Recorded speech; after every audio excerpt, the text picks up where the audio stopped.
Ah. Apparemment, le gars, il a amené.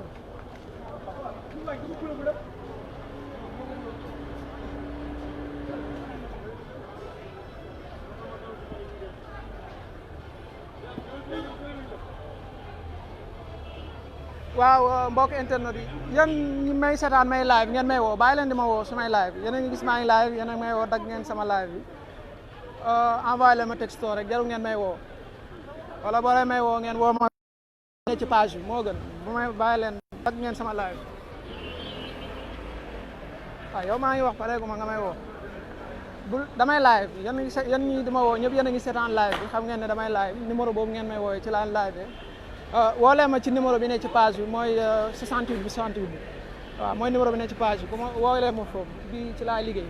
waaw ni ngeen ko gisee nag tey moom fii li fi am métti na ndax ginnaaw bi ñu dalee ci kaw journaliste yi ñëpp di ko méttilu suñu benn naataango muy Sambou Biagi ñëw fi aussi pour dal defal ñu pour aussi waxtaan ak policiers yi xamal ko ne leen nañ bàyyi journaliste yi nga xamante ne ñu ngi dal seen kaw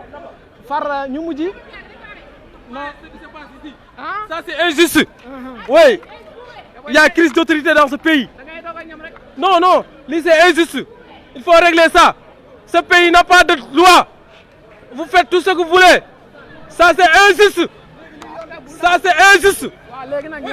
Nous faisons notre travail. Nous ne sommes pas des manifestants. Effectivement. Oui. Mais vous pouvez nous tuer ici. Nous faisons notre boulot convenablement. Nous faisons notre job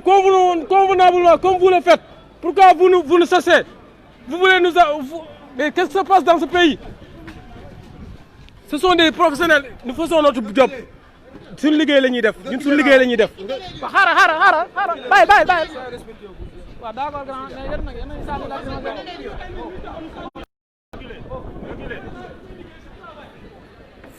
waaw gis ngeen policiers yi dafa mel ni ñoom mer bi ñu meraloon journaliste yi keroog ba tey bàyyeeguñ ko fu ñu leen fekk ñu dóoral leen lacrymogène gis ngeen nga xamante ni sunu confrère bii di Sambou Biagi ñëw na bi mu ñëwee pour waxtaan ak policiers yi ngeen gis ko noonu en pleine discussion ci noonu la ñu dóoree ñaari lacrymogène xam naa daw yi ak appel bi ma amoon laa bi coupé léegi yéen a ngi koy gis noonu waaw léegi sunu naataango na ñu ngi koy yóbbu ki koy yóbbu nag policier la ndax da ko arrêté am déet waaw da ko arrêté le journaliste de la DTV arrêté nañ ko ñu ngi koy yóbbu Abdoulaye Ndiaye de la DTV jàpp nañ sunu naataango journaliste qui n'a fait que dénoncer journaliste yi lii nag métti na jàpp nañ journaliste ne faisait que dénoncer ce qui se passe Abdoulaye jàpp nañ journaliste mbir mi nag mi ngi commencé déborder wax dëgg fa yàlla ndax moom defut waxut la mooy di dénoncer li nga xamante ni moom moo fi am ñu ñëw yenn ko yóbbu tey fi mu toll nii yéen mën ngeen a xaar aussi ñu jàpp yeneen journaliste c'est pas vrai moom xam métti na sama reporter sama parce que boo seetee bi nga xamante ni mooy keroog yóbbu nañ ko malheureusement yóbbu nañ ko te pourtant da doon dénoncer rek li nga xamante ni moom la policiers yi di ñu def parce que ñoom defuñ dara la mooy fekk métti na fi mu toll ni moom métti na ñun marche ñu dañuy def li mooy jottali li fi xew policier bi ne ko demal muy dem muy waa ji ñëw yenu yóbbu ne ko lii métti na waaw nañ ngir yàlla war a sóol yi bàyyi leen journaliste ñu liggéey yéen yow kii waaw booy setaan buur nag wax dëgg yàlla mu lay jox xibaar bi mu lay jox ci ngay jëfandikoo yow moom moo lay dimbale ci sa liggéey boo ñëwee aussi di jàpp ay naataangoom day daal di ñaaw yow sànq ki ñuy wax benn policier nee na moom live buur lay seetaan mais mënoo di seetaan live buur nag wax dëgg yàlla mu andil la njëriñ bi nga xamante ni moom la koy indil njëriñ googu indil askan bi aussi di si jëriñu yéen ñoom ngeen siy jëriñu ngeen wëlbatiku journaliste yi nga xam ne ñooy joxe tas xibaar yi door leen lacrymogène wala leneen waaye ngeen leen di yenu nag di leen yóbbu coto loolu dafa ñaaw sunu naataango sunu mag ki nga xam mooy Sambou Biagi ñëwoon na fi di wax ci nga xamante ni fi mu doon waxee fan la ñu dooree jotoo leen koo gis ndax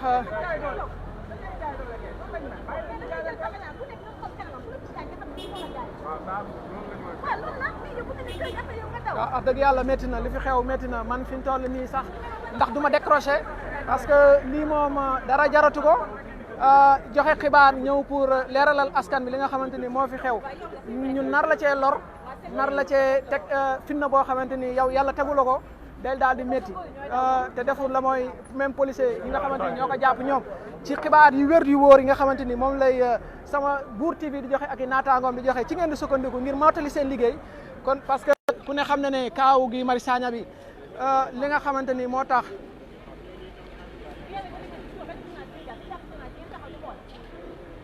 waa léegi ani Sambou Biagi moom Sambou Biagi jàpp nañ ko ba yóbbu nañ ko. jàpp nañ ko waa léegi nañ déglu Synpics xanaa Bamba Kassé ñàkkul ne. Bamba Kassé journaliste Synpics coordinateur Synpics tu es interpellé. deux journalistes ont été interpellés.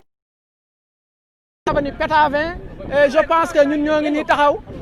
ñàkkul ne di ngeen def réaction. di nga def réaction balaa dara di xew ndax fi mu toll nii wax dëgg yàlla ñun manifestation doon am ci ginnaaw policiers yi lañ doon taxaw policiers yi ñooñu doon aar tey bu ñu demee ba policiers yi nag jël journaliste yi wax ne la takk der yi ak ñi nga xam ne ñoom ñooy journalistes yi c'est pas pour la première fois nga gis journaliste bu ñu brutalisé fii Sénégal ci boppam brutalisé nañ fi ay journaliste bi ñuy jàpp Guy Marius Sagna am na ay nit yoo xam ne fi la leen bu max yàq seen ay matériel te gisoo benn journaliste boo xam ne ñëw na taxaw condamné ko wala mu toog def ci plateau loolu moo ñaaw ñëpp dañu war a nekk def bloc jàppale journaliste yi guerre moo gën a metti te guerre journaliste dafay dem taxaw kenn ko laal kenn ko def dara il est temps que journaliste bu nekk xam sa ak am sa yelleef policier day liggéey yow tam dina yónni mission pour nga ñëw liggéey te dañ lay mën a may jàmm nga liggéey mënuñu la may jàmm ñu xam fu ñu am parce que ñoom dañu ne pour ñu rétablir l'ordre public leur rôle c'est de rétablir l'ordre public mais quant à di jàpp ay journalistes wala di leen condamné wala di leen sànni lacrymogène c'est inadmissible mën nañ ci jël ay mesures que ce soit Synpics wala keneen condamné ne peut pas le faire il faut agir. Mali ñuy def mission nañ leen andi ñuy régler fii ñooñu la ñu war a andi ñoo xam droit ak doomu aadama ñooñu ñoo ko xam mais police yi yóbbu Mali ñoo war a régler lii mais pas ñi te boo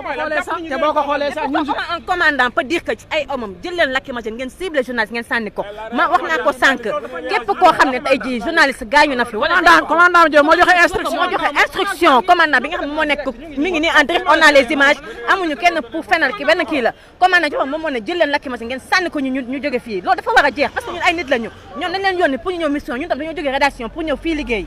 bu ñu amee séminaire di la fatt di leen invité naa waaw ñu ngi invité la presse ñu ñëw bu ñu amee jàpp ay nit andi leen def seen conférence de presse te bu ñu la dajee ci terrain bi di la. Sambou kaay non Samba kaay. Abdoulaye lañ jàpp waaw léegi. waaw kaay condamné ko ba Sambou kaay dénoncé ko balaa dara xew kaay fii wax ak ñun. waaw d'accord dama tafi ko jàmm. loolu nag jox na nag ñu jox gëdd journaliste yi waaw. bu ñu am central nañ taxaw fii gars yi ñu dem wala.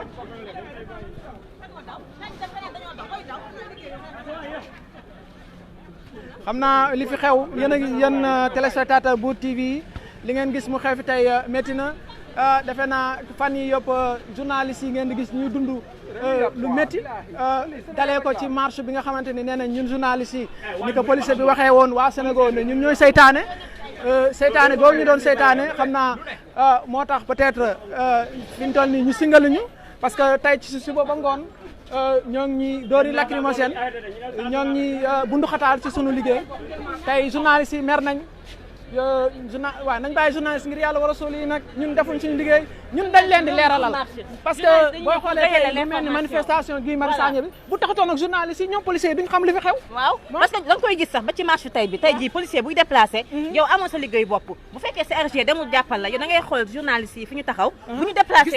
gis nañ ne waajooju bi ñu doon jàpp dañ ñoo gis man ak yow c'est parce que dañu gis man ak ñu gis ñu topp ñu ce qui est anormal policier da nga fi nekk pour rétablir l'ordre public comme ni ma koy waxee lii dafa ñaaw te nekk na loo xam ne tamit ñu ngi koy ñaawlu journalistes yi dañoo jóge seen ay kër bàyyi seen waajur ñëw li nga xam ne dañuy liggéey kon gis ngeen ko journaliste takk der bi nga xam ne moo ngi nii jot na ay instruction à ce que buñ ñu bàyyi ñu léegi nag ngoone joxe nañ instruction ne nañu bloqué instruction ginnaaw bi ñu jëlee ay lacrymogène sànni ko ci kaw journaliste yi kon nag léegi nee nañu benn journaliste bu mu aw fi nga xam ne moom mooy ci tali bi ngir dem rek fi nga xam ne commissariat central mais ñu wax ne yoon yi bari na bu fekkee mën nañ ko nañu bari fépp ndax ñu ngi dem central waaw ñu ngi dem central mooy li nga xamante nga xam naa ne li ñu dal tey métti na parce que policiers yi seen maire bi journaliste yi ni ñu ko sippee woon keroog journaliste yi ba ne leen seytaane ngeen noonu lañ leen ko sippee waa tey ne leen aussi Thierno Bocoum la ñuy jàpp noonu waaw Thierno Bocoum moom la ñuy jàpp noonu waaw il avait promis qu'il allait venir Thierno Bocoum l'arrestation de Thierno Bocoum ngeen di gis noonu ñu koy jàpp lacrymogène bi daw na lacrymogène bi daw na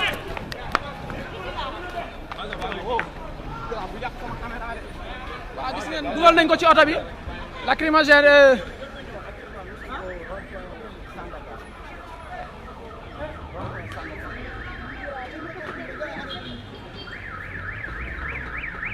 amul ya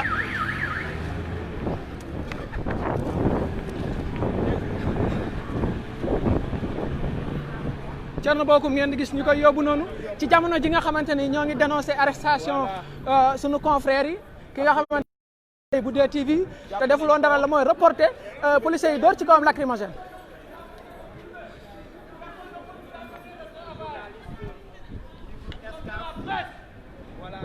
On a la liberté d'expression. Nous sommes de la presse. Pourquoi on nous agresse comme ça? waaw dafa métti nag. Des policiers qui ne connaissent pas leurs droits. waaw tey presse bi mer na aussi moytul tey métti na policiers yi nag mer giñ guuxal Guy Marius Sagna xam naa lépp dinañ ko sotti ci presse bi waaye nag buñ fàttali ne ñoom bu ñu amee lépp waaw xoolal ma lii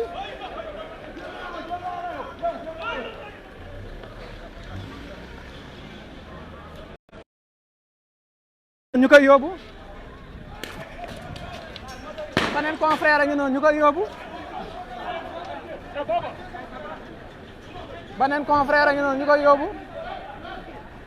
beneen confrère a ngi noonu ñu koy yóbbu caméraman beneen confrère a ngi noonu ñu koy yóbbu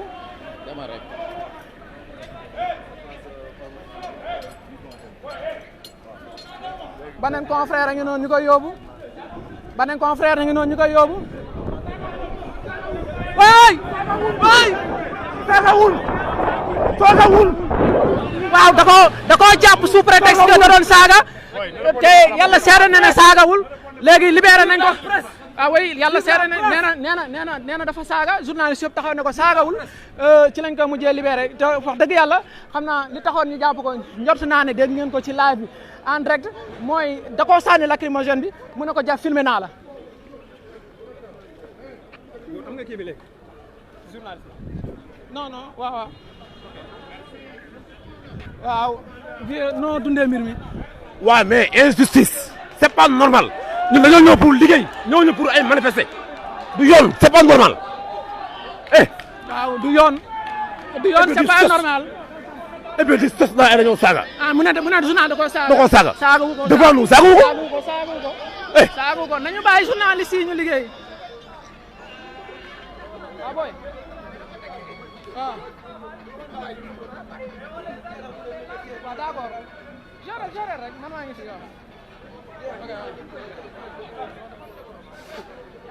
waaw métti na noo dundee mbir mi metti rek metti kese Bour Gueweul parce que mënuñu comprendre également être là pour faire notre travail tranquillement et qu'on nous empêche de le faire tranquillement aussi ñuy ñaawlu nag le fait que suñu confrère ñu jàpp ko parce qu'il reportait simplement voilà donc mu di lu ñu ñaawlu Badara. waaw moom il est en repérage en direct sur Dakaractu waaye gis ngeen ko li nga xamante ni moo fi am mooy journaliste yi le policier yi mujjee soppi seen maire bi moo tax fi mu toll nii li fi xew doy na waar jàpp nañ benn journaliste kii foo jom commissariat central laa jëm. waaw mais loolu sa bët yi lu ko kii. Non, il paraît qu'on a arrêté un de nos journalistes, Abdoulaye Ndiaye. Effectivement, je confirme. Voilà, dañu dem xool nu mu fa demee ak lu tax ñu téye ko. sa bët yi moom lu ko C'est def ça. nii. Non, grenade. yéen lañ door la grenade wala. Ah, bien sûr. Bien sûr, la presse lañ doon ay grenade. Loolu kay ñëpp témoigné nañ ko. Buur jaajëf. merci beaucoup et du courage. waaw ñooñu ñooy équipe bu ñi nga xamante ni ñooy waa Excaf Télécom ñu jàpp seen benn confrère seen benn employé sax ndax ñun ñëpp suñu confrère la moom la ñuy dem waaye xam naa lu ci mënti amoon nañ commissariat central pour jéem a xool ba xam exactement par rapport ak la situation parce qu'il paraît peut-être que mënuñu koo xàmmee ak yooyu noonu loolu moo indi problème. non xam nañ ko parce que policier bi ko jàpp gis na ko sama micro mu téye di reporter. mais à la moindre des choses sax bu ñu ko joxoon sax mu wane carton wala yooyu sax problème boobu mën na bañ a. fii nag li fi xew métti na policiers yi ñu ngi leen di brutaliser astafurlah ñu ngi brutaliser journalistes yi jàpp ci kenn yóbbu naroon a jàpp beneen caméraman waaye bi nga xamante ni presse bi jóg nañ def maal wuuti riiru ko def masse ci lañ ko doog a libéré. waa li ñaaw na nañ bàyyi journalistes yi ñu def seen liggéey ñun sunu liggéey moo leen di ci ngeen di utee xibaar. xibaar boo leen am pour seen information yéen a ngi ko jëlee ci presse bi enquête yi presse bi moo koy avancé loo parce que article de presse yi la ñuy jël li ci ëpp di ko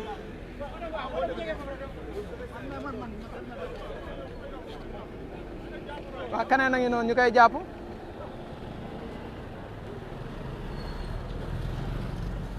waaw il est temps nag il est temps aussi ñu il est temps aussi ñu wax ak Synpics aussi war a wax yu mel nii parce que ñun bu manifestation amaan ci ginnaaw policiers yi lañ daanee di ko couvrir defe naa pré campagne yi moo gënoon a métti 2012 noonu la fa demee woon ba Macky Sall mi nga xamante ni mooy falu tey yàlla ak presse bi ñoo ko fal ndax gis ku ne xam ne campagne de dénigrement bi presse bi defoon campagne bi aussi jaarale ko ci dévolution monarchique bi ba yàlla def tey Macky Sall moom falu ci ndimbalal presse bi ndax man gisuma loo xamante ni prouvé woon na ko ba sénégalais waroon koo fal waaye dooleel presse bi nga xamante ni ñoo fi nekkoon jàkkaarloo nguur ak Ablaye Wade gi moo tax tey mu ñëw ci nguur gi walbatiku moom tey nekk président aussi defe naa liy cëram ak li nga xam ne mooy cëru ministère am yi mooy delloo njukkal presse bi et puis encadre leen aussi pour la bonne marche aussi de la démocratie il faut une presse forte aussi une presse crédible parce que aussi mënoo ne yow li nga bëgg da ngay saaku sa ndimbal te amuloo ko ba pare walbatiku di bundu xataal presse bi je pense que loolu lu ñaaw la dañu bàyyi presse bi ñu liggéey def seen liggéey puisque ñun amuluñu ci dara xeexaanuwuñu waaye ku xeex aussi danañ ñëw jotali ko ba askan wi yëpp xam ne xeex bi am na kuñ ci tooñ ñu xam ne dañ laa tooñ koo xamante ni aussi yaa tooñ ñu ne la yaa tooñ waaw te dañ bàyyi presse bi ñu liggéey def seen liggéey na Synpics nañ jóg wax lii jógee fi parce que tey biñ ñëwee ñun en principe bu nekkoon ne taxawoon nañ ci ginnaaw policiers yi defe naa situation bu demee nii ndax danañ mën a balayer danañ am espace pour balayer mais buñ ñu jiitalee sànni ñu ci biir manifestant yi à la limite ñoom dootuñ mënati liggéey sax parce que dootuñu xamee kan mooy balaa ngay xam ne kii journal wala doo journaliste fekk bay wéy na mbuus kon li gënoon a rafet mooy nañ daan liggéeyee la presse derrière les policiers bu ko defee ñu ànd ñu couvrir leen ñu liggéey bu rafet ku nekk dem sa yoon waaye sama njort nag aussi bokk na ci ne li gën a métti presse bokk na ci li nga xamante ni mooy Guy Marius Sagna coup bi mu leen def ak ñoom maître docteur Babacar Diop te ñoom peut-être ñu yaakaaroon ne presse bi njort na ko ñun nag duñ fi complice kenn mais suñu liggéey rek la ñuy def ko na nga xamante noonu la waree chers internautes maa ngi leen di ziar lu bëree bëri loolu mooy li nga xamante ni moo fi xew ñaaw na métti na ñu koy naqarlu di ko condamné et puis nous exigeons aussi la libération immédiate de notre confrère Abdoulaye dañu ko bàyyi ci nu mu gën a gaawee bàyyi ko ci nii wala ci naa ndax deful dara tooñut bundu xatalu saagawut dañ ko waaji moo ko ñëw waajooju moom sooba léegi fu mu gis journaliste dàq la yo xoolul nga yor caméra xoolul nga yor micro moo ko jël jàpp ko jox ko policier civil yi ñu dugal ko ci fourgonnette bi yóbbu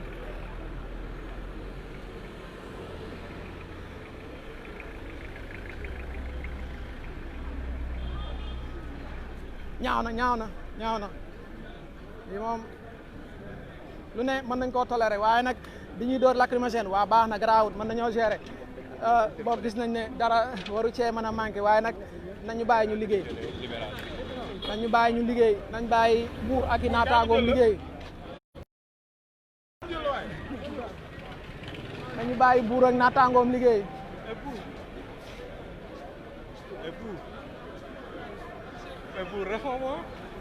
waaye waaw maa ngi jégalu de nekk nañu commentaire rek. yaa ngi jóg rek. waaye gis nga gars yi ñoo ngi soog a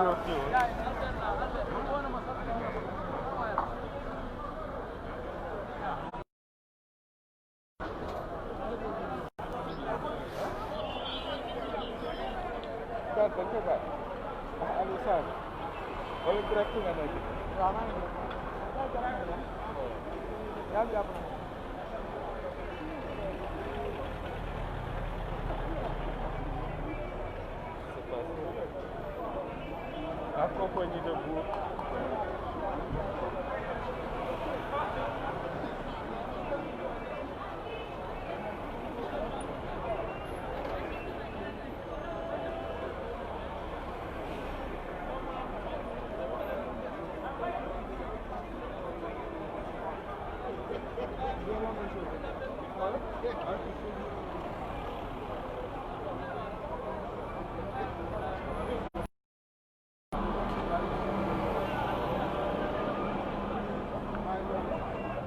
allo waaw allo wala nga feebar allo waaw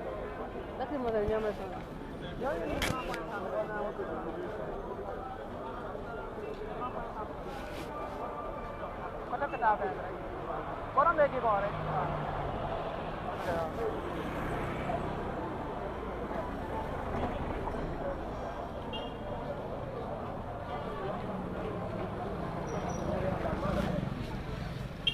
Oui, allô, oui, Ian.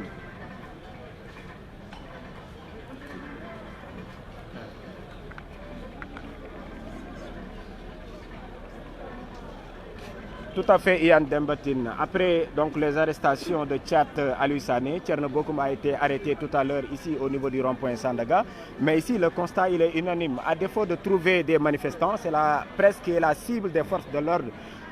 Donc, de notre confrère DTV a été arrêté tout à l'heure. Abdoulaye Ndiaye, actuellement, il est entre les mains donc, des forces de l'ordre au niveau donc, du commissariat donc, de Dakar. Nous avons constaté Sambouyagui et consorts donc, qui sont partis au niveau donc, du commissariat pour essayer de libérer donc, notre confrère. Nous avons appelé également le patron des journalistes, Bamba Kassé, qui a également demandé au ministre de l'Intérieur, Aly Ngouille Ndiaye, de demander à ce qu'on libère les journalistes parce que nous sommes là pour faire notre travail. Il y a nos confrères qui sont là sur place. Mor Amar, il est journaliste au niveau donc, du quotidien Enquête. Alors, Mor, sur place, qu'est-ce que vous constatez? Ce qu'on a vu, c'est désolant, c'est un spectacle désolant. Des forces de l'ordre qui, au lieu de traquer les manifestants, l'interdiction du préfet, s'en prennent plutôt aux journalistes. C'est très déplorable. Et puis, on a vu ce qu'on n'a jamais vu. Des gens qui sont difficilement identifiables. Ce sont des gens venus de nulle part. Des fous, je dirais. Des gens qui n'ont rien à voir avec des policiers. Je doute que ce sont des policiers qui s'en prenaient aux journalistes. Ce sont des gens qui viennent de nulle part et qui arrêtent n'importe comment les journalistes, qui les brutalisent. C'est du n'importe quoi ce qui s'est passé ici. Et je dis au nouveau commissaire du central que ce n'est pas comme ça qu'il faut faire oublier Mamadou Ndour. Mamadou Ndour au moins a été respectueux vis-à-vis des journalistes. Lui aussi, il n'a qu'à respecter les journalistes. Ce qu'il a fait là, c'est du n'importe quoi. Ce n'est pas du maintien de l'ordre. Il faut oser le dire. D'accord. Alors, c'était Mor Amar, notre confrère donc, du quotidien Enquête, donc, qui réagissait suite à l'arrestation de notre confrère Abdoulaye Ndiaye de DTV. Il y a également, comme nous l'avons dit tout à l'heure, des acteurs politiques qui ont été arrêtés. Thierno Bocoum, qui est venu tout à l'heure au niveau du rond-point Sandaga, a été arrêté. Il y a également Tchat, nous l'avons dit depuis le début, de même qu'Aliou Sané. Donc actuellement également, il faut surveiller de très près ce qui se passe au niveau donc, de la place de la Nation, parce que nous avons contacté tout à l'heure Oumar Wali Zoumaro, qui est non loin de la place de l'Indépendance, mais il nous a fait savoir qu'ils se sont donné rendez-vous au niveau de la place de la Nation. Il a également donné son avis par rapport à cette dernière décision, c'est-à-dire la liberté provisoire qui a été accordée à Babacar Diop. Il pense que libérer Babacar Diop n'était pas tout simplement leur combat. et qu'il souhaite que le président de la République, Macky Sall, revienne sur sa décision d'augmenter le prix de l'électricité. Ali Diouf également, il est de l'autre côté et il a eu à rencontrer le préfet. Dañuy dikk ak moom si li nga xam ne Iya Demba Tine moom la fa jëlee. Alors Aliou, situation bu côté boobu nu mu fa demee. waa mi ngi daanaka lépp wax nga ko. li mu fa demee mooy li ñu constaté fépp présentement mën nañ ni amul manifestant mais y a les journalistes et quelques passants si rond-point si pont bi tëjoon nañu ko mais présentement circulation bi tijji nañ ko oto yee ngi daw le préfet également mu ngi sur les lieux mais il refuse vraiment de se prononcer sur la situation des va-et-vient téléphone scotché à l'oreille di dem di ñëw xamuñu lu muy waxal xamuñu ku muy waxal mais mu ngi dem di ñëw également dire aussi que comme yéen ni ngeen ko constaté que le constat est unanime que les journalistes vraiment travaillent dans des conditions extrêmement difficiles parce que ñi nga xamante ni ñooy les policiers mayuñu leen benn yoon pour ñu def seen liggéey man ku ma gis dama sol gilet sama carte de presse maa ngi ko yor mais da ngay bëgg a dox sax ñu ne la wàññeekul que ñu xam ni rek que les journalistes de la même manière qu'ils sont là pour faire leur travail, que les journalistes sont également ici pour travailler, mais pas pour manifester, encore moins pour semer le bordel, qu'ils le sachent en fait. Alors, merci beaucoup Iya Demba Tine. Donc,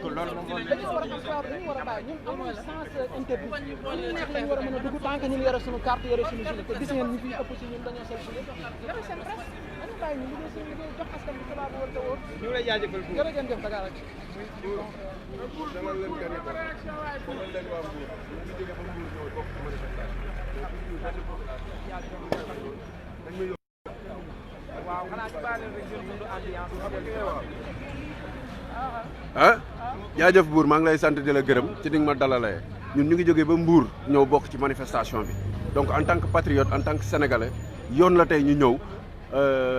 ñaxtu won population bi suñu mécontentement face ak ce qui se passe actuellement maa ngi lay sant di la gërëm mais population bi nag waroon nañu génn ak doole xam na ne y a des gens qui se sont mobilisés depuis Mbour depuis Thiès ñëw pour bokk ci manifestation bi man maa ngi tudd William Mané maa ngi dëkk Mbour merci beaucoup Bour merci jërëjëf. waaw jërëjëf kon ni ngeen ko gisee kooku moom li muy dénoncé mooy askan bi nga xamante ni génn waaye ñun moom tey aussi li ñuy dénoncé ah. dégg naa ko wax ñu arrêté la. kama wax ñu. waaw yi sama naata. ngeen di gis noonu ak i rajo ñu nekk en live aussi ci seen rajo bi ñi nga xamante ni aussi namu nañ yeneen commentaire mën ngeen a dem suivre Iya Tine ak Iya Tine ànd ci naataang ki nga xam ne mooy Migui Maram Ndiaye ak Aliou Diouf ñu leen defal en direct sànq dégg ngeen sunu intervention naataango bi di Mor Amar nekk ci enquête di yéene kaay boobu bu màgg boobu dégg ngeen aussi ñoom ñëpp kàddu gi benn la mooy li ñuy dénoncé mooy li nga xamante ni mooy nit ñi sippi nañ seen naqar ak policiers yi sippi nañ seen naqar ak seen coono li nga xamante ni mooy journalistes yi yaakaar ne li leen dal ñoo leen ko teg di leen di dóori ay lacrymogène. waaw da nga am loo ci kàddu loo sant. waaw gars yi dañuy am réunion bu ñuy def fële conférence de presse sànda bopp ñuy foofu à partir de 17h30 18h parce que xam nga ne Babacar bàyyi nañ ko ak 3 boy waaw mu ngi noonu sant yàlla gii kenn bàyyiwu ko gii mu ngi il paraît que mu ngi nekk terroriste la quoi kenn bàyyiwu ko ba léegi mais sant yàlla waxoon naa la dinaa fa dem nga man non ah yàgg naa man wala problème mais de des na le fait que ñu mobiliser lii rek pendant toute une journée kenn liggéeyul kon deful dara kooku réussir la total. kon gis nga ne manifestation bi daal réussir na à 85%. Elimane Racine si Bour yow tamit yow xam nga ne yow waaw internautes yi maa ngi leen di nuyu ay surtout gars yi seetaan saawaay nuñ koy waxati ñàkk toujours présent dans les événements les plus importants Bour jërëjëf.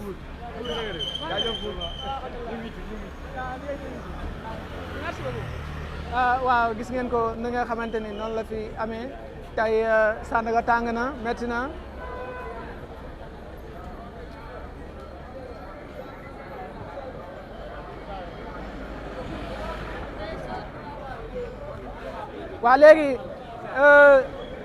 waa léegi xanaa nan la ñuy organiser woo nag pour dem xool sunu naataango bi Abdou Lay. Il était là. nan la ñuy organiser. Il y a les confrères qui sont au niveau du commissariat. ñu dem waaw ñu dem gars yi wàcc nañu. waaw léegi nañ dem jéem a lijjanti sunu confrère bi. xool ba xam nan lañ ko caméraman yëpp lañ jàpp.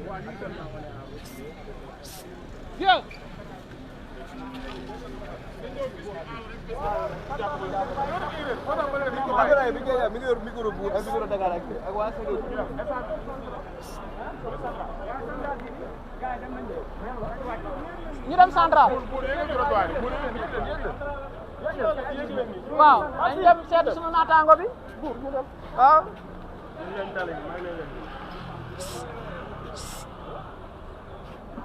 voilà ñu ngi nii di dem central voilà.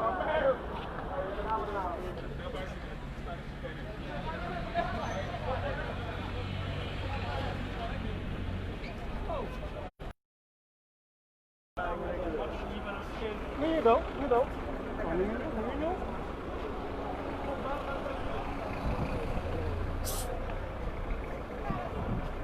Bon, ñu dem central.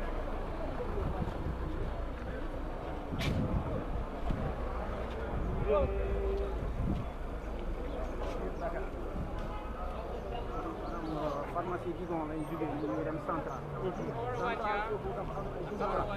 Abdoulaye bàyyi ko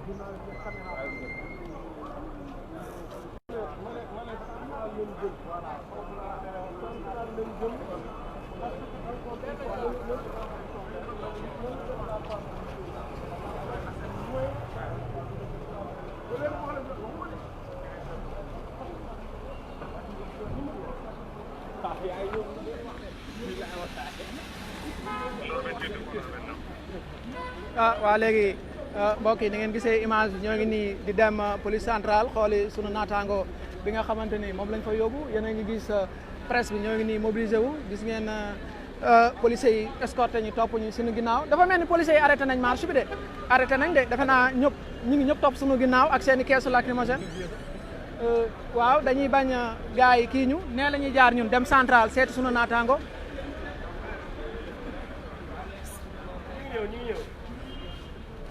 waaw force de l'ordre bloc lañ def nee nañ donc léegi waaw tey nag ñoo ngi nii di dem kon mbokk internet yi yaakaar naa ne marche bi jeex na comme que ñoo ngi nii di dem ñañ waroon a jàpp suma juumul am na ñoo xamante ne jàpp nañ leen ci ñeneen ñi ña nga fa taxaw xam naa di xool ñoom it nan la ñuy continuer seen plan d'action léegi li ci mënti am ñun ñoo ngi nii di dem centrale pour seeti sunu naataango bokk ci aussi di reporteru Mbour TV ndax marche ba la ngeen di gis moom moo ko reporté woon borom tubaab yu neex yi ngeen gis puisque moom journaliste télé la voix moo gën a porté wax dëgg yàlla defoon na ci reportage bu baax léegi gis ngeen groupe journaliste yi ñoo nekk nii groupe ñu leen di signalé ni fi mu toll nii la police deful part des choses ñi nga xam ne ñu ngi dox wala ñoo ngi nii di dem police centrale journaliste yi ñoo ngi nii tey def bloc ñoom ñëpp wax dëgg fa yàlla tey solidarité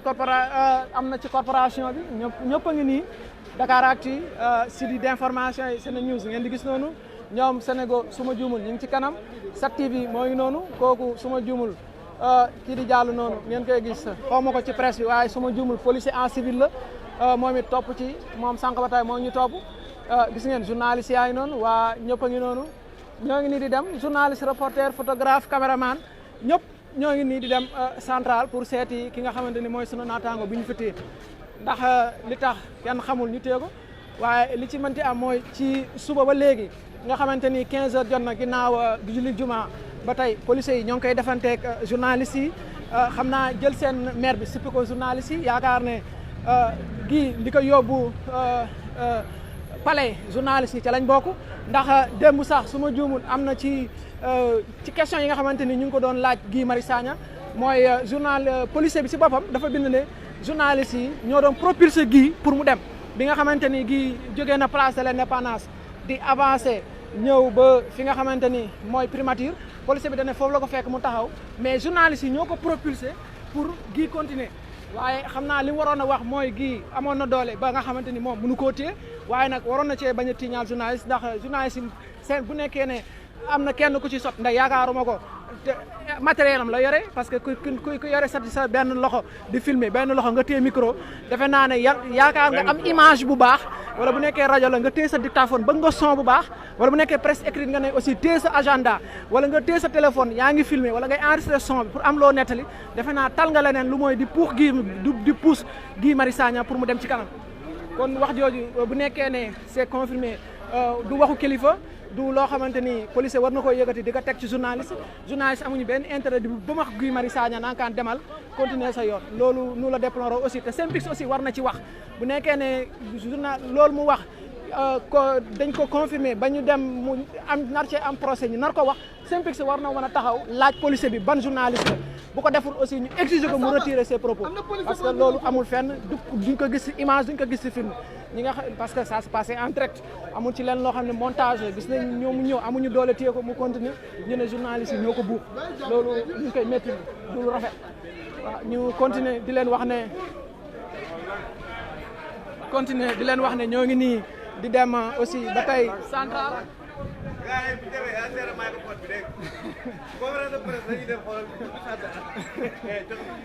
ah oui nañu libéré ki nga xamante ni mooy Abdoulaye doon def commentaire bu neex boobu jour bi ñuy jàpp Guy Marius Sagna bala boo Guy Marius Sagna jour bi muy réussir kuwam boobu palais de la République ki ñu jàpp tey journaliste sama naataango boobu moo leen doon reporter image yi ci kàllaama tubaab yu neex jooju ak ci kàddu yu neex yooyu aussi ci wolof ngeen ko doon dégg tey bi mu ñëwee aussi loolu la si doon def bi nga xamante ni reporter na ma ba si kanam nit ñi jàpp ko métti nañ ko ñoo ngi nii di waaj yegg central police yaa ngi ne taxaw nañ ñoo ngi defaraat seen barrière ndax danañ déglu journaliste yi ñu xool lu leen fi indi am déet wala ndax dañuy tëb rek daal ci kaw journaliste yi lu ci mënti am journaliste yaa ngi fi waa léegi installé nañ seen barrière nee nañu barrière yaa ngi nii fekk nañ fi suñuy naataangoo ñii RFM lañ ne ñii Presse Afrique Fana noo gisee mbir mi. non bu bàyyil noonu rek un commandant en tant que commandant bu nu mu tudd commandant bu central nan la mën a ordonner naan nañu mater les journalistes des gens yoo xam ne dañoo ñëw pour def seen liggéey immortaliser des scènes ñu bëgg leen a ñëw jàpp leen du leen dóor à défaut de trouver des manifestants lan moo tax ñu jàpp journalistes yi di leen traquer du leen dóor te suñu yoon nekku ci on fait juste notre boulot. commandant bi moom moo joxe ndigal li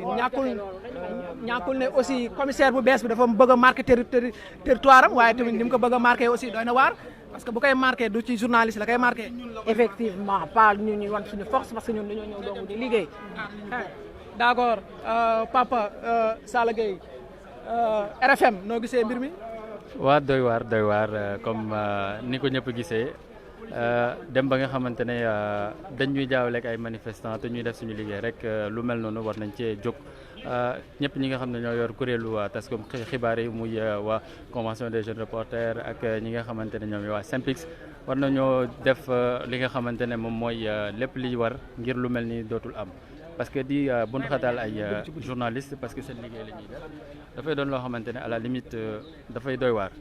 kon nag il faut que tamit force de l'ordre yi ni nga xam ne nooñu leen considéré ci dëkk bi ñu considéré ñu parce que ñun suñu liggéey la ñuy def xataluñu leen saagawuñu leen dóoruñu leen donc nañ ñu respecté comme ni nga xamante ne noonu lañ ko def la war a defee donc loolu rek la ñuy ñaan bu ñuy def suñu liggéey ñu bàyyi ñu def suñu liggéey tranquille bu fekkee ne que xëy na dañuy gêner nañ ñu wax demander ñu ko de manière vraiment courtoise autant pour moi bu ko defee ñëpp mën a pousse bu fekkee ne dañoo occupé voie publique bi loolu yëpp mën na nekk mais pas aussi ngay ñëw di brutaliser di jël ay gaz lacrymogène di ko sànni journaliste ak yu mel noonu donc loolu la ñuy ñaawlu di ko ñaawlu ba fa mu weer donc pour loolu la amoon lu ma doon wax. waa kay jërëjëf Papa Balla Gaye RFM moom ngeen déggoon noonu aussi moom muy ñaawlu mbir mi ñu gis journaliste yi ñoom ñëpp a ngeen di dajaloo fii di métti lu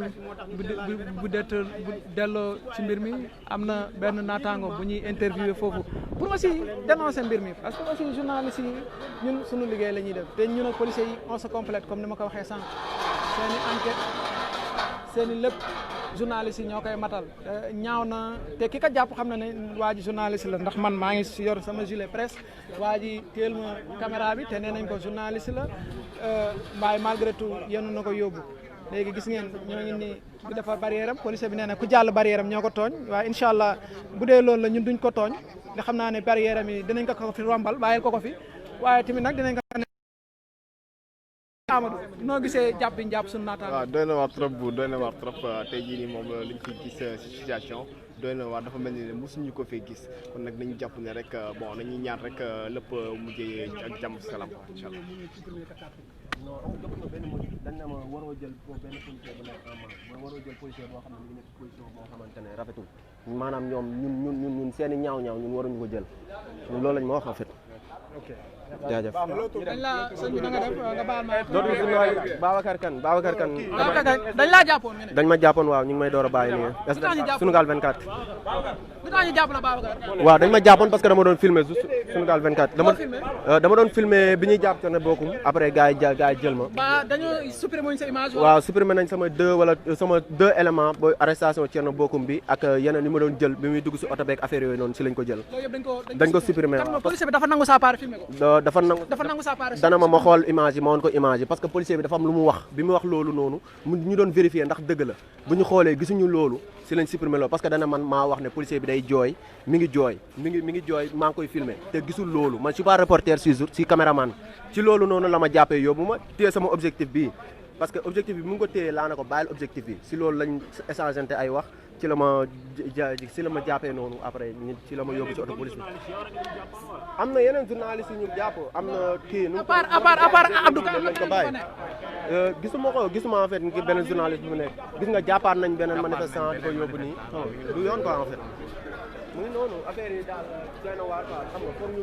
ñu jox ñu gëdd ñun journaliste yi parce que li ciy xew ñun ñoo koy génne amuñu benn respect si journaliste yi xam nga lii xam nga c'est déplorable ñu jàpp ñu duñu malmené nii di ñu jàpp di ñu def nii xam nga ci suñu liggéey lañu nekk ci lii nii suñu liggéey lañu nekk te lii mais grand vraiment ce qui se passe dans ce pays là c'est extraordinaire quoi vraiment man sama xam-xam dafa jeex Sénégal quoi en fait léegi dama dégg benn waay di wax naan bon en fait courant bi dafa cher benn civil ñëw jàpp ko bon daal di koy bon yanu xam nga yóbbu ko ci biir quoi grand mais grand xam nga ban pays lañ nekk grand ban pays lañ nekk vraiment fële aussi sànq dañ nekk ci bon en fait kii bi pont bi bon di kii bon xam nga ñaxtu bon ba ci yàgg bon policiers yi commencé tirer ay bon kii boo xam nga lacrymogène gars ñi commencé daw gauche droite grand mais grand ce qui m'étonne mooy bon en fait Sénégal dafa doon bon pays boo xamante ne non mais population bi amuñu benn droit quoi man loolu may en fait métti quoi bon homme de tenue yi nag bu fekkee ne Macky Sall moo tax ñiy def li ñuy def nii billahi wa kitaabi bon en fait Macky Sall bon en fait jaru ko quoi Macky Sall jarul dara vraiment dafa décevoir bon en fait peuple bi Macky Sall digge yi mu doon digge yëpp defu ci dara lu mu masaan waxeet Macky Sall ay waxam bon en fait xam nga rideau la xam nga ku ci wéeru daanu billahi mais dafa décevoir vraiment bon en fait peuple bon xam nga sénégalais bi moom bu fàttalikoo rek bi pour mu falu rek il a fallu que mu am plus de ay bon en fait 14 morts grand xam nga plus de ay 14 morts loolu lépp xam nga bon xam nga fàtte na ko moom fàtte na ne sax ne peuple sénégalais bi xam nga ñoom ñoo ko fal waaye mais vraiment c'est triste waaw nee na vraiment c'est triste nee na Macky fàtte na ne balaa muy falu maanaam fukki bakkan ak ñeent wadd na nee na Macky fàtte na loolu waru koo fàtte nag parce que ki fàtte boo fàttee li la faloon foole la noonu la ko olof waxee du dara yéen a ngi gis sunu naataango Dakaractu ginnaaw bi ngeen gisee daaw da tey coono gi nga xamante ni coono sonoon na ko ci liggéey bi tey ñii ñoo ko relevé ci ngoon gi xam naa lacrymogène yi ñoo métti ginnaaw bi gars yi daggee live bi léegi nañu bàyyi sunu naataango bi nag léegi li may laajte mooy ndax ñoom Sambou Biagi ñu ngi ci biir wala ndax ñoo ngi ci biir waaw d'accord kon sama naataango yi ñu ngi confirmé ne ma sunu kii ñu ngi ci biir nañu libéré waaw nañu ñëw libéré Bamba Kassé yow yaay waa Synpics na nga ñëw léegi ñu ngi arrière barrière bi pour xam naa journaliste gën a kii parce que sa policier bi mu ko tegee nee na bu kenn laal sama barrière waaye na xelam dal bu dee ñun journaliste rek nous faisons notre travail de manière professionnelle jusqu'ici te incha allah rabbi nous continuerons à le faire du benn régime du intimidation du daara moo mën a tax ba ñu jóg su professionnalisme bi ñu nekk ñu génn ci dem som na kii may danañ continuer di liggéey di joxe xibaar yu wër te wóor en tout cas fi nga xamante ni daal mooy Bour TV incha allah rabbi xibaar yu wër te wóor moo fi xel di jib moom la ñuy joxe aussi parce que bu dul dara ñun waroowuñ ko kenn parce que dañoo gëm ne réew mi ñoo ko moom te ñoo ko war a mën a tabax te warta mën a am problème noonu la demee léegi daal nañu bàyyi sunu naataango nañu libéré sunu naataango ñu nit ñu mën a dem continuer sunu liggéey simpi aussi wax ci parce que xibaar yi ma jot ci sama naataango yi ñu ne commandant moo joxe ordre ñu mater les journalistes loolu su nekkee ne lu am la te njort naa ne lu am la ndax samay confrères ñaar ba ñett wax nañ confirmé nañ ma ko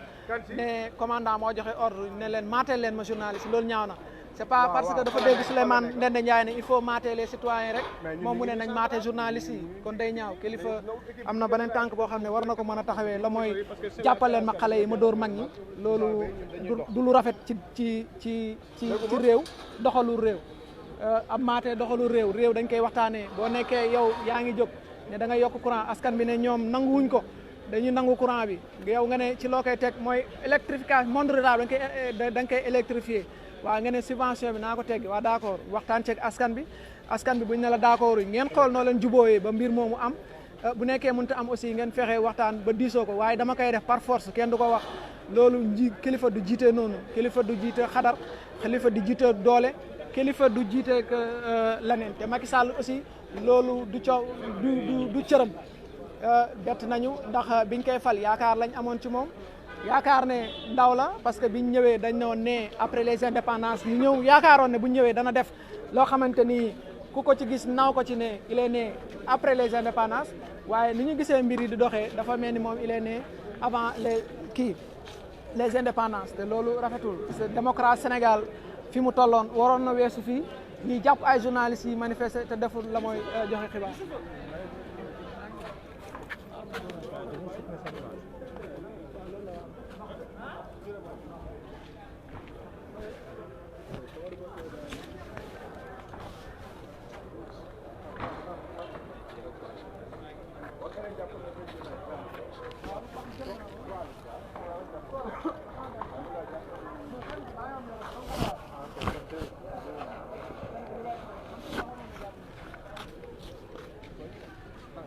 waaw loolu mooy li nga xamante ni moo fi amoon tey fii ci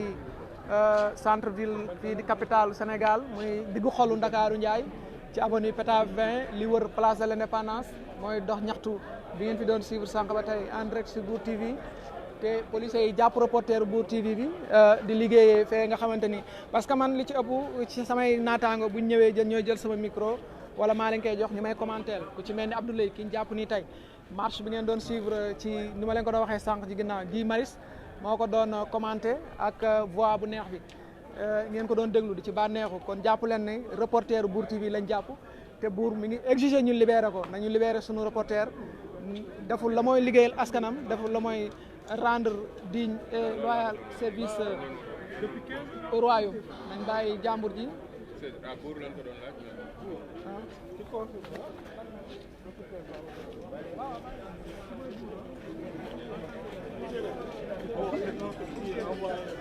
waaw gis nga gars yi ñoo ngi xam naa ne fi ñuy mujjee ak ñun mooy dóor ñu lacrymogène ndax bi mooy ñetteelu yoon ñuy buux seen barrière xam naa dañuy toog reculer boobu ba tey parce que li fi indi taskatu xabaar yi mooy rek demander à ce qu'on libère notre confrère Abdoulaye Ndiaye nga xam ne circonstances yi ñu ko jàppee metti na trop doon dénoncer rek lacrymogène yi nga xam ne doon nañ ko dóor la presse donc les reporters qui sont là pour faire passer l'information donc pour informer l'opinion ñu dóor leen ci ay lacrymogène mu ko doon dénoncer ci lañ ko tege loxo yóbbu ko taskatu xabaar yi nag leen fi indi moo di rek demander à ce que ñu bàyyi ko parce que liggéeyam rek lay def ñëwuñu ngir farak kenn faruñook gouvernement faruñook ñi nga xam ne ñooy manifester waaye li ñu fi indi moo di droit le droit d'informer juste et mieux moom moo fi waral suñuy tànk moo waral jéego yi nga xam ne ñu ngi koy dox jamono ji le journaliste nag dafa am àqam mooy fësal xibaar ndax tey loo mën a yëg pour l'instant benn journaliste benn taskatu xabaar lañ jàpp am na beneen technicien caméraman boo xam ne it naroon nañ ko teg loxo waaye ak waxtaan yi nga xam ne journaliste yi jàpp nañ ci ba tax na ñu bàyyiwaat ko mais juste pour firnde rek que ne journaliste li ko fi indi mooy informer arrestation journaliste yi. motif bi ñun mënuñu la wax ban motif lañ ko arrêté donc amul motif liñ ko jàppee ci ñun parce que biñ koy jàpp suñu kanam la fekk nañu tendre que micro di ko laaj lan moo waraloon taxawaayam boobu donc mooy animu waaw ñoo ngi xibaar ne dañoo jàpp benn Talib Sow loolu la ñu xibaar moom la ñuy daw di vérifier ni xam naa ni soutien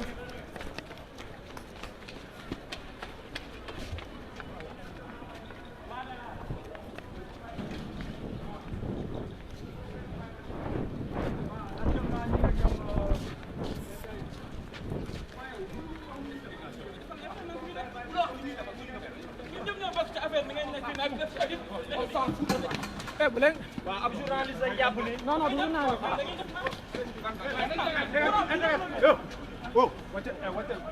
waaw benn Talib ngeen gis ñu koy brutaliser noonu bàyyi lay jàmm de kooku journaliste la waaw mais kooku journaliste la grand kooku journaliste la kooku journaliste la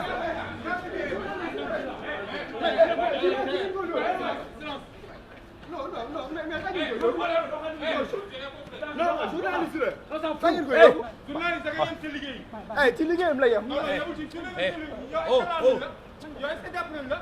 da ngeen amul droit laal ko day saa ci liggéeyam. waaye li mooy lan. journaliste la deful dara journaliste la.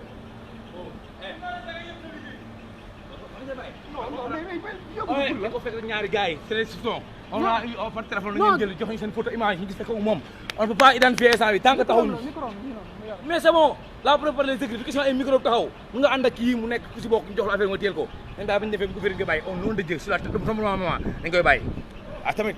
mille fois rek yi ñooy yóbbu pour lan waaw di ko fekk ñaari complice yoo xam ne on a au téléphone suñu photo après photo lañ ko envoyé ko ñu koy xool di ko topp ah lu tamit d'accord non dañuy expliquer rek waaw d'accord merci waaw nee na ma dellul fi nga jógee dégage boy on dégage gis ngeen nag jàppaan nañ beneen journaliste muy Migui Maram Ndiaye jàpp nañ Migui Maram Ndiaye i rajo jàpp nañ Migui Maram Ndiaye i rajo léegi ñoo ngi nii oho jàppa biñ yaakaaroon ne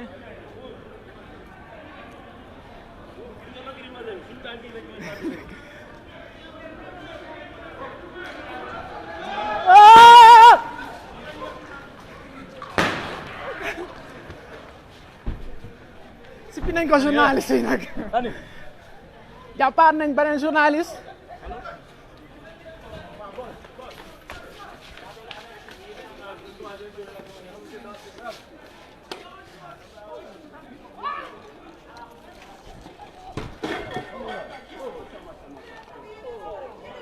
oh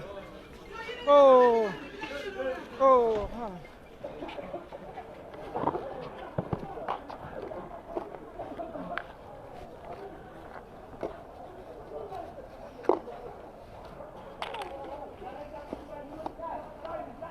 maire bi de dañ koo dóor ndeysaan xam naa handicap la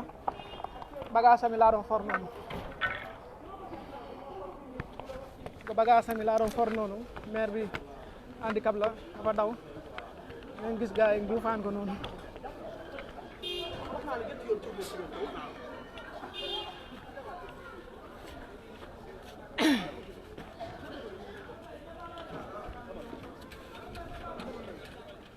am bagage sami tegal ko noonu bagage sami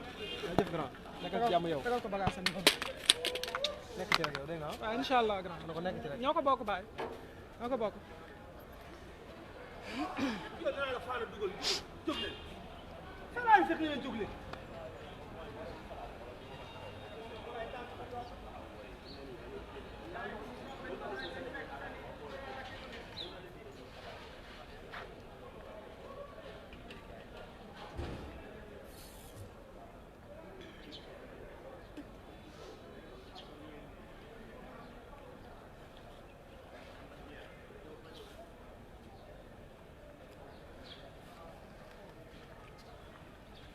grand massa de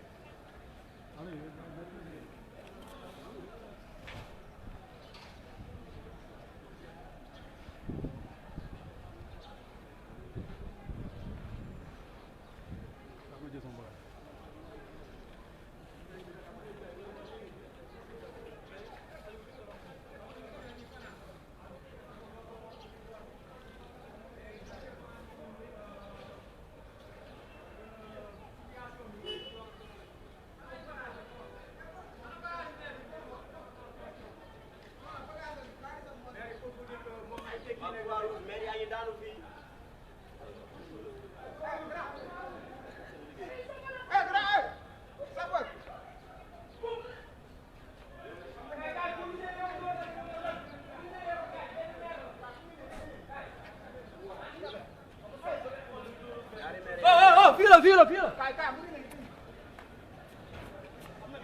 booy sa cigarette bi xam looy dox di toog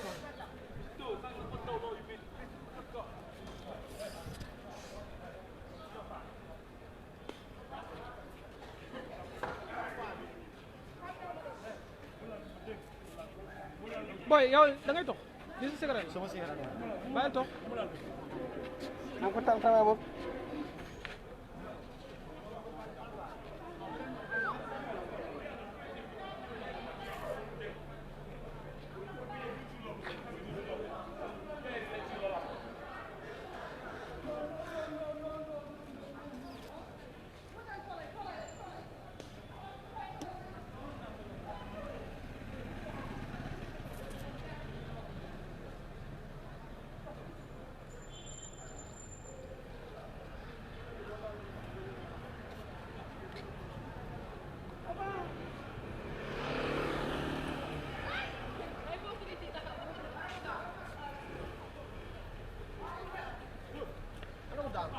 mu ngi foofu non benn fakki la jarul jël ko jarul jël la booy benn handicap la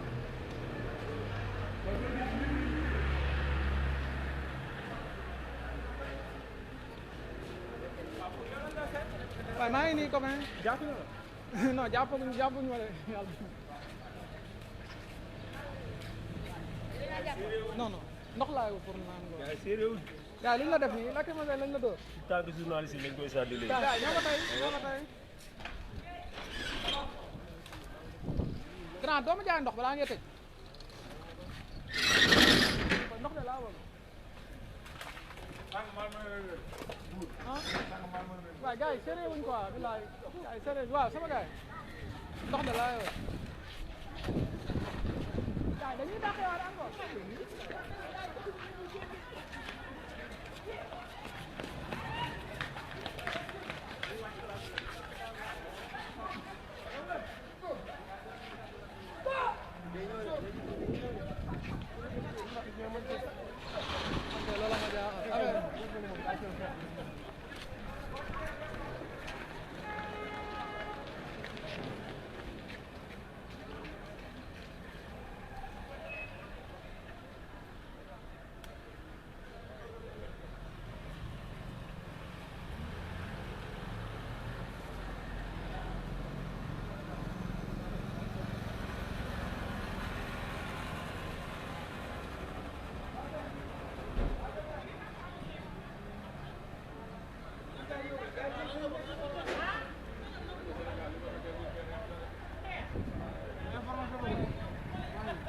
man ndox laa bëgg ci amul ndox mi laa bëgg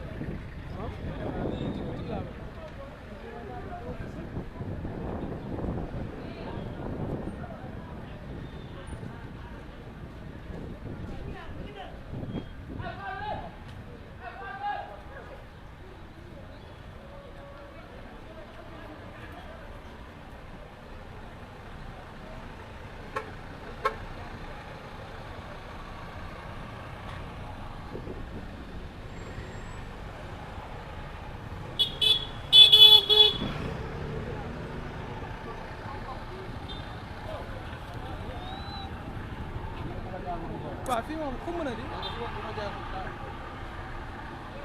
waaye daa mel ni nag dëkk bi day commencé jax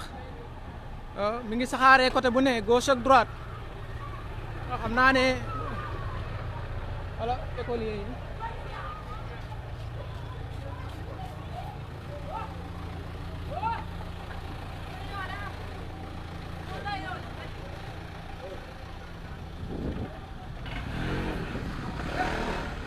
boy man ndox laa bëgg de fu ma jëndee ndox. kay ndax nekkul di jaawale journaliste manifestant. allo pas sérieux ah.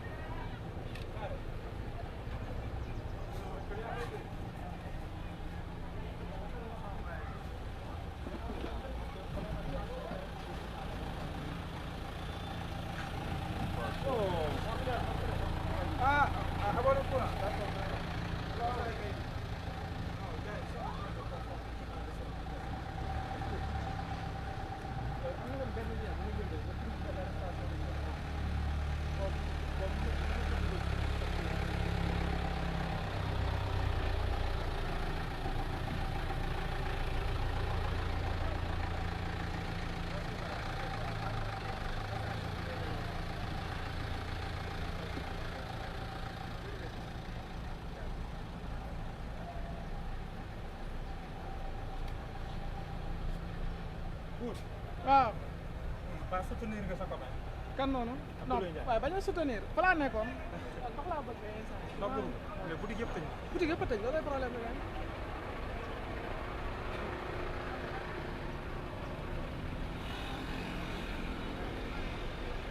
mais lu xew ba gars yi dóor bi lakk ci loolu mos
Ça, on est qu'au 3.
jaay ko ndox yow.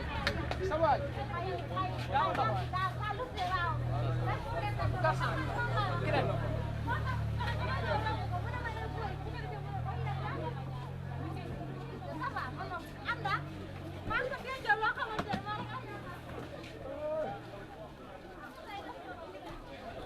Voilà, merci.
bon bi ma déggee pour man yow la sax heureusement tu es là mais kan ak kan lañ jàpp sax. yow Migi ak Abdoulaye Ndiaye. daa nañ ko. Abdoulaye Abou Diaty bi.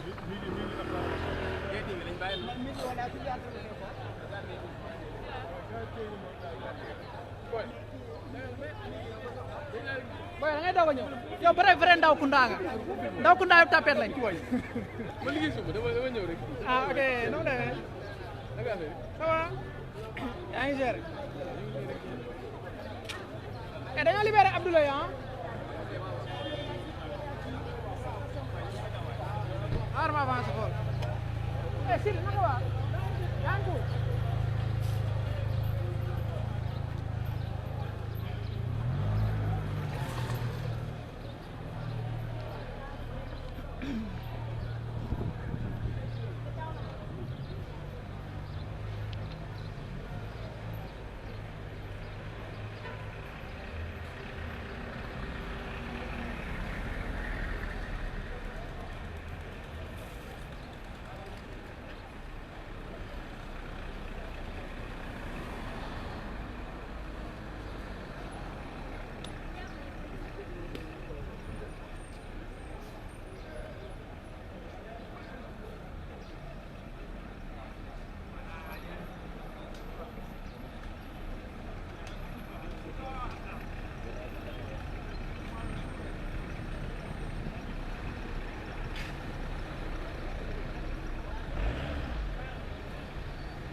ma la.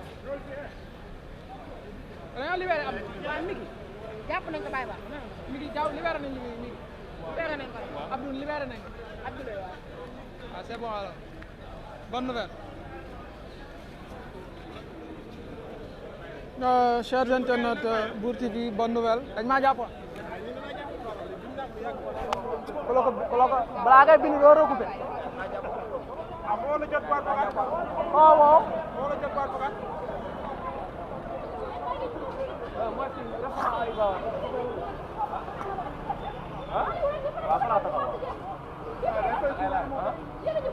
à droite.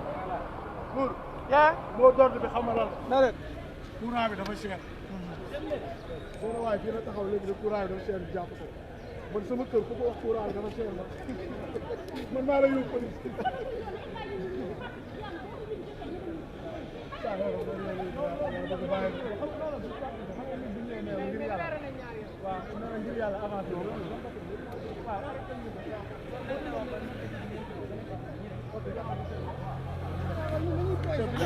waaw yéen mbokk internet yi kon ci xibaar yi ma jot mooy libéré nañ suñu mbokk journaliste yi ñu jàppoon ku ci mel ni reporter Mbour TV bi ñu jàppoon muy Abdoulaye muy Abdoulaye libéré nañ ko keneen ki aussi muy mi ngi Maram Ndiaye nee nañ ma libéré nañ ko ñaar ba ñett confrère confirmé nañ ma ko kon libéré nañ leen alhamdulilah moo gën parce que ñun duñu seen adversaire jàpp ngeen seeni adversaire léegi moo ngi noonu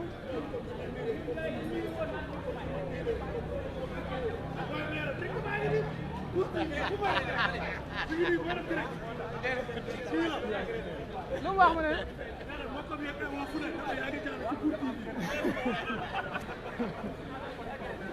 chef Mbour TV bi ngi nii. mu ne gars yi nga koy woo naa ngaa ñu ngi lay gis Mbour TV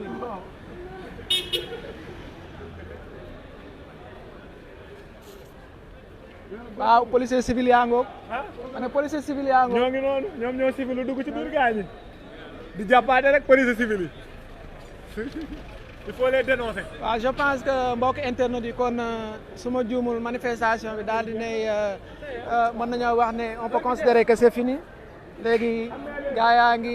ñibbi journalistes yi léegi ak policiers yi ils sont revenus à des meilleurs sentiments léegi ñi ngi wax ak journalistes yi ak respect ah. waaw Aliou noo jàngatee mbir mi tey. yaa ngi may yaa ngi na ma ko jàngatee lenn rek la mooy que ni man je déplore surtout vraiment le comportement des policiers à l'encontre des journalistes parce que ñoom ce qu'ils doivent savoir mooy que ni les journalistes sont là pour faire leur travail mais pas pour manifester. Nous ne sommes pas des manifestants, nous sommes des journalistes qui sont là pour vraiment comment dirais-je encore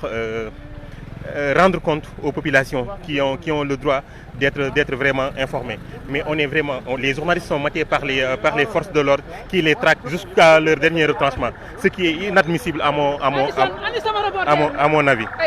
Du dëgg du yoon.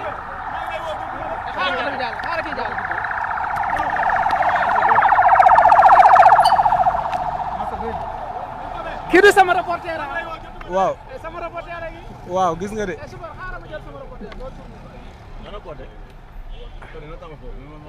waaw waaw gars yi finalement bàyyi nañu ma ne buur ah mais lan lañ la wax bi nga demee en fait bon ñoom kay dama àgg rek ñu laaj ma sama carte jotu kii ma amul interrogatoire dañu ne ma dañu am journaliste bi def fii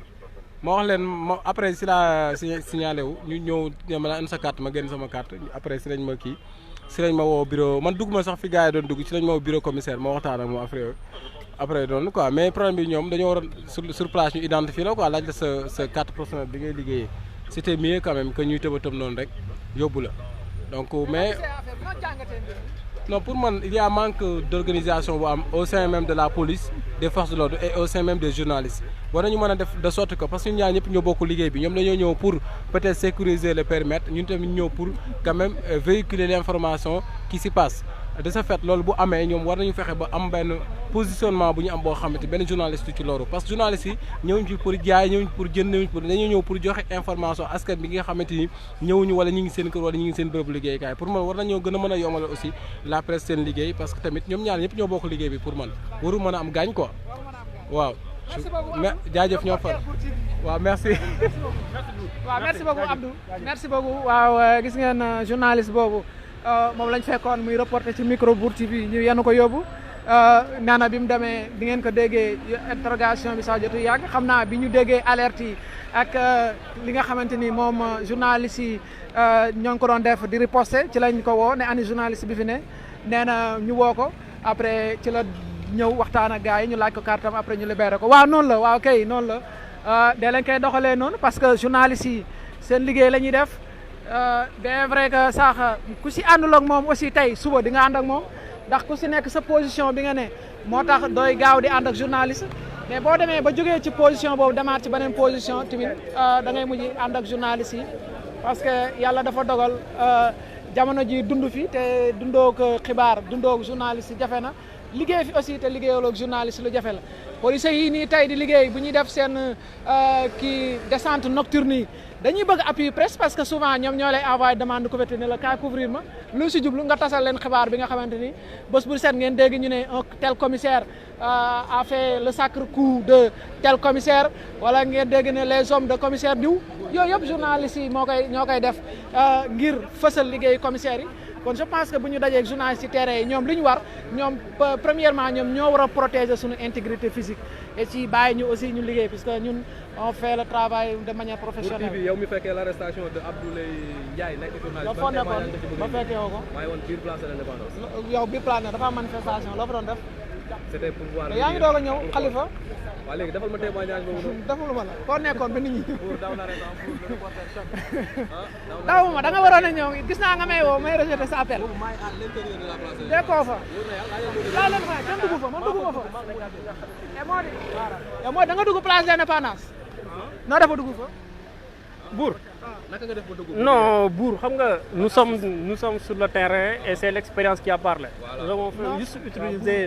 une stratégie. yow xanaa laaj la sa carte bi ngay dugg place de l'Indépendance. Non. En tant qu'ancien. En tant que journaliste boo présenté sa carte dañ naan la doo dugg. ma ñëw def na rek en tant que passant rek. ba Idrissa Seck jaaroon ban année nga wax. ah baax na ba Idrissa Seck jaaroon. boo yéen ñëwu leen de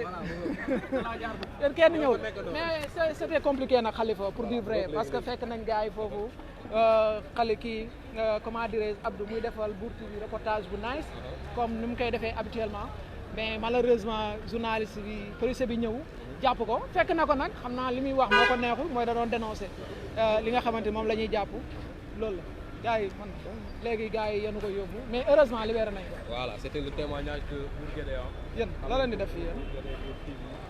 man journaliste laa de avancé leen. mais sa témoignage doon jël. foo leen nekkoon. noonu. ci terrain bi. yéen a ngi doog a ñëw. si ruq yi la newoon nga naan ñëwoon na. waaw ruq yee yaatu rek.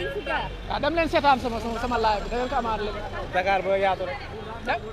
dem leen seetaan live bi ngeen am yéen toog ba marche bi jeex ngeen ñëw naan sa témoignage waaye pour doo bàyyi nga def si live nga nekk waay.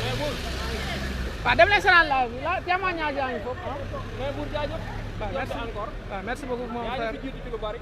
waaw merci beaucoup. Tu nous as permis bi ñu ñëwee ñu xam fan la ñuy taxaw quoi. waaw merci beaucoup. waaw da leen fay nag seetaan rek xam fi ngeen nekk rek ngeen bind seen article doo leen. non ke ngeen bind ko dañoo ñëw. ah da ngeen a ñëw waaw yow xanaa waxoo yaa ngi place de l'Indépendance yow moo dëgëroo fi. non maa ngi woon place de l'Indépendance dama lay boole ak Demba Bade. non boole ma Demba Bade neel Demba man dugg naa place de l'Indépendance. Demba Bade duñ dara.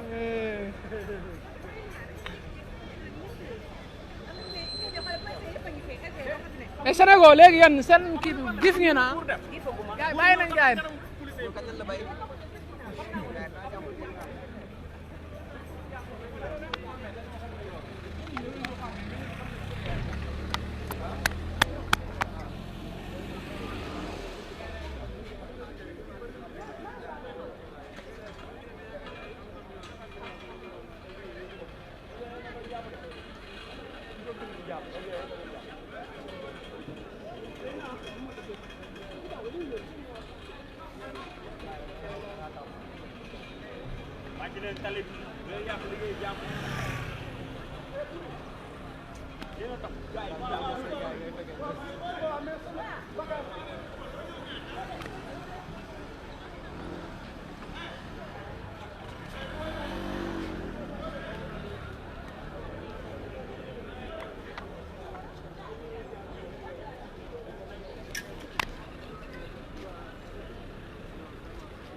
jaajëfal nañ leen journaliste. merci beaucoup. waaw population bi génn ñu mais journaliste yi ñoo taxaw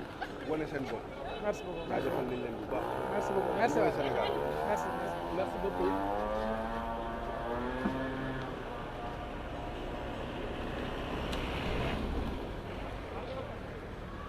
waa mbokk internet yi su ma juumul instant yi mën nañoo décrocher puisque amatu fi benn mouvement amatu fi benn kii libéré nañu sunu confrères journalistes yi et je pense que manifestants yi aussi ñi si ëpp jàpp nañ leen ñi ngi si mujjee jàpp te ñu ràññee ko mooy Ben Talib moom it Sow très engagé aussi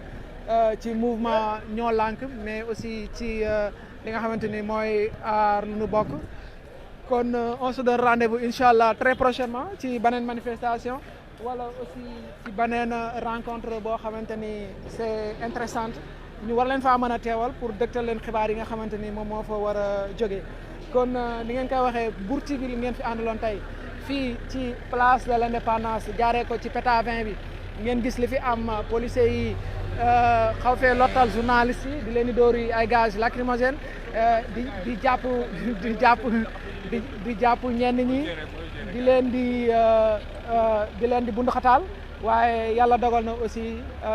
ñi nga xamante ni jàppoon nañ leen bàyyi nañ leen xanaa ñu wax ko moom présenté wu. Voilà, man la Gora bu Croix-Rouge sénégalaise, je suis le responsable des équipes de secours. Voilà, ñëwoon nañu tey def intervenir mais pour l'instant jotuñu am ay cas yu bëri am nañ fi 2 à 3 personnes yoo xamante ni dañu amoon malaise mais yàlla dimbal nañu ba jóg nañu. Voilà, c'est ça suñu intervention foofu la yem tey ñu ngi nii di ñibbi. Par exemple. Merci beaucoup. Kon yéen da ngeen a ñëw de manière volontaire wala. Si xam nga ñun ay volontaires lañ te département Dakar lépp lu fi xew comme manifestation man maay ñëw pour intervenir c'est ça. Non ay malaise rek la ñu amoon après maintenir nañ leen kiyal leen ba ñu jóg après ñu bàyyi leen ñu dem ok jërëjëf. waaw masque yi beneen yoonee nag utal leen ma ci benn dégg nga. incha allah rabi moom baax na ci lacrymogène yi. waa gis ngeen ko la circulation fi mu toll nii fii ci Sandaga reprendre na normalement. ñaa ngi dem nit ñaa ngi dikk xam naa ki ñu ci njëkkoon a jàpp ngeen gis ko mooy Aliou Sané bu Y'en a marre jàpp nañ fi aussi Thiat jàpp nañ fi aussi Ben Talib Sow moom lañ mujjee jàpp nañ fi aussi Cheikh Sadibou Diop jàpp nañ fi Samaké moom liveur bi l'américain am na ñeneen aussi ñoo xamante ni jàpp nañ leen fi yeneen gis léegi circulation bi maintenant mi ngi dox normalement amaatul benn jafe-jafe journalistes aussi yi nga xamante ni jàppoon nañ leen muy kenn ki ci di reporter Mbour TV moo doon reporter keroog bi ñu jàppee Guy Marius Sagna muy Abdoulaye Ndiaye bi nga xamante ni door nañ journaliste yi lacrymogène mu taxawoon di ko méttitlu policier bi xam naa dégg wax ci kàddu ji mu xaw ko métti te pourtant deful dara la mooy dénoncer li nga xamante ni da ko waroon na dénoncer mooy journaliste yi ñu door lacrymogène biñ fa jógee gis ngeen ñu jàpp nañ mi ngi Maram Ndiaye bu E-Media te ku ci nekk bi li police en civil wax nee na dañ leen yónnee benn photo mu taxaw ak gars yi te biñ taxawee dañ leen a ñëw jàppale ko léegi bu ñu demee identifier ko bu ñu xamee ne journaliste dañ ko bàyyi waaye nee na aussi biñ ne ko micro bi mu yore mu ne mën na koo àbb ça se fait je pense que fii benn journaliste assez irresponsable pour jël micro am di ko aal manifestant man boobu Mbour TV du ma ko def te ñi samay confrères ñi ma xam ak seen professionnalisme aussi du ñu doxalee noonu biñ jógee ci loolu aussi seetaan ngeen libération ki nga xamante ni mooy sama reporter boobu Abdoulaye ak libération mi ngi Maram Ndiaye donte jotuñ koo gis suma juumul seen oto moo nekk na la di dem te moom mi ngi ci biir xam naa bu circulation bi xawee taxaw tuuti ma wan leen ko police yi wax daal mooy fi ñuy mujjee daal ñun ñëpp mooy neexoon nañ benn yoon xaaral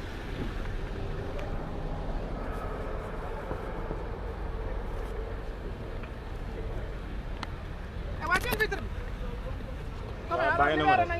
waaw bon finalement quoi. mbaa nekkul fa di la wax yi kii rek. waaw bon parce que defuma woon dara quoi. tout à fait directeur. d'accord waaw gis ngeen merci beaucoup. ñoo koy waa E-Media mi ngi Maram Ndiaye moo nekk noonu libéré nañ ko mi ngi noonu di dem rédaction am xam naa suma juumul directeur am moo koy woo di ko laaj nu mu def mu nag mu dégg yaa ngi dégg mu naan kaa na ça va. alhamdulilah bàyyi nañ leen ñoo ngi yaar fii commerçant yi nga xamante ni sax jotoon nañ leen a dàq bi lacrymogène yi commencé ñoom it gis ngeen ñoo ngi ñëw ni defaat seen étalage ñoom ñëpp ku nekk toog tegaat nañ seen sapin de Noël yi di jaay comme pour vous dire que le commerce a repris fii nii ci rond-point Sandaga gis ngeen sànq bi ñu doon jàpp ay ñoom Cheikh Sadibou Diop bëri woon na kon mbokk internet Mbour TV yéen ñi ñu saxoo di ñu topp chaque événement majeur jàppee leen ko noonu partagé vidéo yi et puis abonné ci page Facebook bi abonné aussi ci Instagram bi abonné aussi ci page YouTube bi muy Mbour TV bu dee Instagram bi Bour Guédé la ba tey ngeen mën di jot information yi en temps réel allez merci beaucoup et à très prochainement incha allah